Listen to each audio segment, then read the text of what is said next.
पिछले एपिसोड में जब राजकुमार और उसके दोस्त पुराने पुल के पास पहुँचे तो जमीन हिलने लगी और एक भयानक राक्षस जिसकी आंखें आग की तरह लाल थी पुल के नीचे से निकल आया।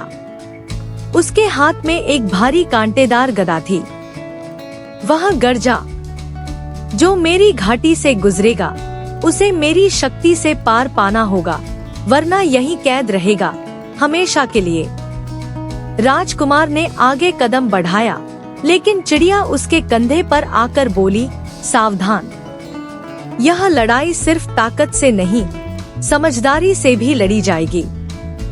बंदर ने जमीन से एक पत्थर उठाया और राक्षस की ओर फेंका। राक्षस गुस्से से दहाड़ा, लेकिन पत्थर से उसे कोई फर्क नहीं पड़ा। उसने गदा जमीन पर मारी, जिससे चारों ओर पेड़ हिलने लगे। तभी रोशनी की परी आगे आई। उसके हाथों से चमकदार सफेद रोशनी निकली, जो राक्षस के चेहरे की ओर गई। लेकिन राक्षस ने अपनी आंखें बंद करके उस रोशनी को रोक लिया।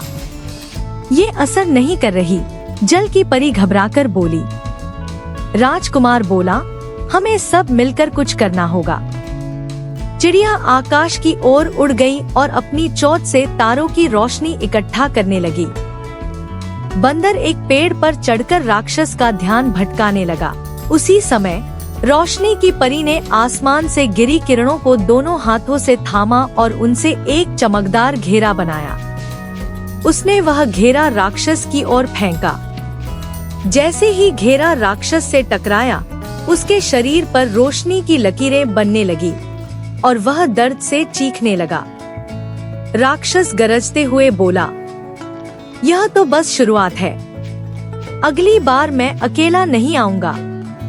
यह कहकर वह जमीन में समा गया और चारों ओर शांति छा गई। राजकुमार ने थककर लंबी सांस ली।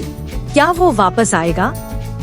रोशनी की परी चुपचाप आकाश की ओर देखने लगी, फिर बोली, उसके पीछे कोई और है, कोई बहुत पुराना और बहुत शक्तिशाली। चिड़िया के पंखों से हल्की रोशनी चमक रही थी। बंदर एक जगह स्थिर खड़ा था और दूर आकाश में काले बादल घिरने लगे थे। एपिसोड समाप्त। अगले एपिसोड में राक्षस की वापसी और पहली परी का छुपा हुआ रहस्य। जानिए उस अदृश्य शक्ति के बारे में जो सबको डराने लगी है। एपिसोड 3 में